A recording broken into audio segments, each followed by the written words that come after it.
All right, welcome back. This is lesson 10 in the book. It's about painting with the mixer brush. Now, the mixer brush is a pretty sweet tool. It's located here on our tool panel underneath the brush tool. It's the last tool down. And what this tool does, it allows you to realistically make paintings, essentially, digital paintings at that. You can mix colors together, so we can make different colors using primary colors, and it's a great kind of tool. And what we're going to use this brush to do today is we're going to start with this landscape here. As you can see, it looks like a picture of a landscape. And we're gonna paint over it to make it look like this, which is more of an impressionistic painting. So, if you've taken painting before, you'll probably be a little more apt in this lesson. If you've never painted before, this might be a good introduction to painting. So what this is really going to help you to do, though, is to think about color and use color in a creative way. Now, to get started on this, I'm going to show you a little bit how to use this paintbrush. So up here in our options bar, we have all these different options. And we'll talk about a few of these. This one here, this drop-down menu, is the load of your brush and how you load it up. So you can either have a dry brush, a moist brush, a wet brush, or a very wet brush. And these will all affect how the paint works on your canvas. So we're going to start off with the dry brush, and we'll pick this first brush here in our brush in our brush menu over here. If you can't see this, your brush palette, you need to go over to the window and open up your brush window here. It's just, I closed it, I'll open it up again. And this gives us all the options for our brushes. So this is a round brush that sort of fades. This is a harder brush, and there's a fan brush, and there's all types of different tips for your brush here. So we're going to pick this first brush, and we're going to come over here, and we're going to select this red color here and paint above it. Now, to do that, to pick the color here, you can do one of two things. You can use the eyedropper tool, which is located down here. Let's see, where is that tool? I know the shortcut, so I don't ever use this method. It's right here, I'm sorry. This is the eyedropper tool, and what this does is picks the color and loads it, as you can see over here, as your front color. So I can change the color anytime I want. Anywhere I click, it will load our front foreground color with that color I picked. So I want to pick the color red, go back to our wet paintbrush tool, and I'm just going to scribble above it. And as you can see, the paintbrush paints this. If I go long enough, it'll eventually run out. So you can see it went from really dark, and then the brush it's kind of like using a paintbrush in real life, where you have to reload the brush every once in a while on your palette. So this works really well. What I'm going to do now is come back over here above the blue tube here, hit Alt or Option on your keyboard, and the eyedropper tool pops up. And I'm going to see this little bullseye when you hit Option or Alt on your keyboard. If it does this, what this does is it picks up all the different the difference in your brush. So I'll show you how this brush operates differently. As you can see, this has picked up the white in that selection I made. Now if I select Load Solid Colors Only, it's going to pick just the color at that point. It'll act a little differently. So I'm going to load solid colors only, and to do that, this little drop-down menu here, load solid colors only, and that way when I go with my eyedropper tool to pick a new color, it loads only that solid color.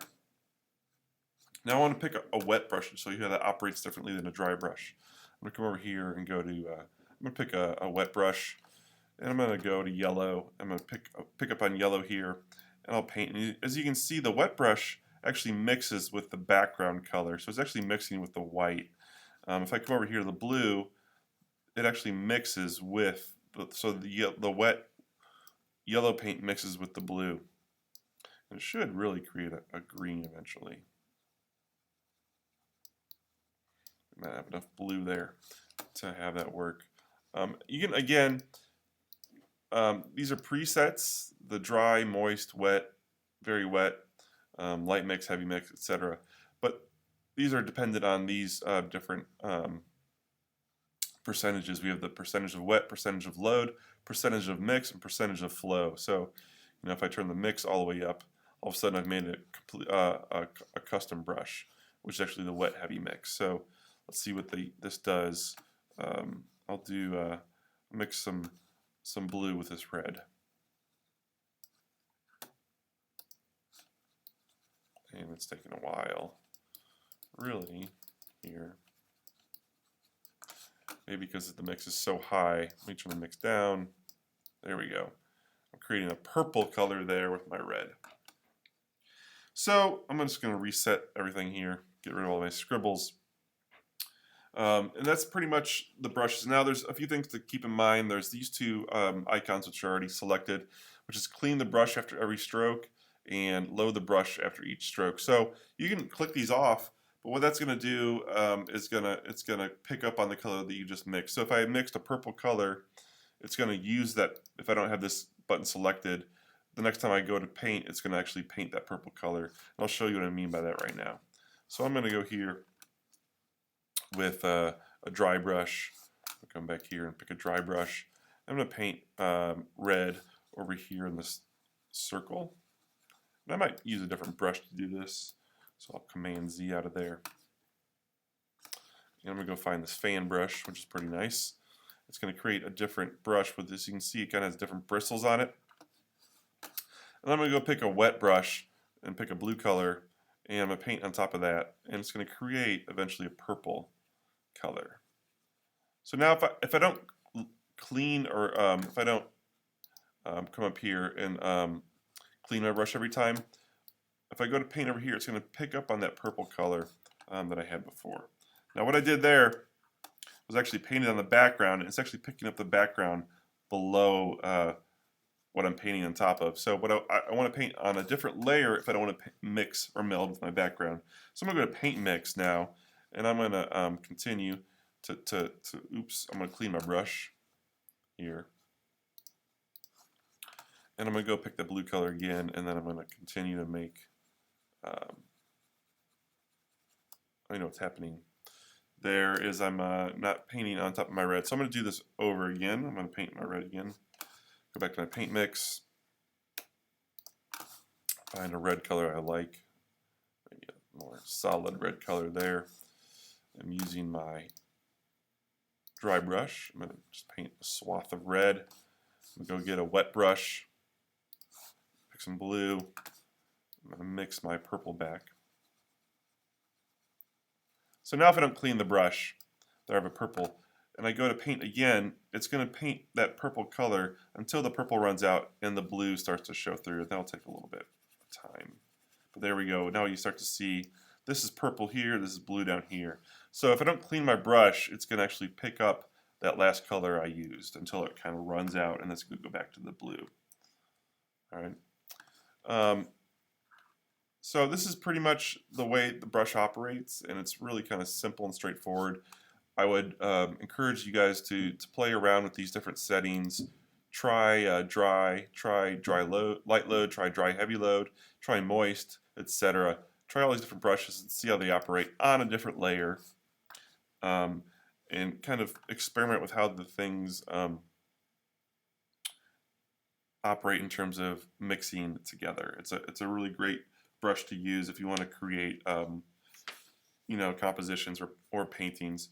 It's good to note that this works much better if you have like a tablet, a Wacom tablet, or like an iPad Pro or something like that. That if you have a stylus, the stylus will actually pick up on your brush stroke, and it'll use the pressure sensitivity to kind of adjust your stroke. So it really doesn't work with a mouse very well, but I know a lot of people who digitally paint using a Wacom tablet or an iPad Air or an iPad Pro. It's really kind of the next revolution in digital painting. So go ahead and check those things out, and go go ahead and get this lesson 10 done and turned in, and have a great day.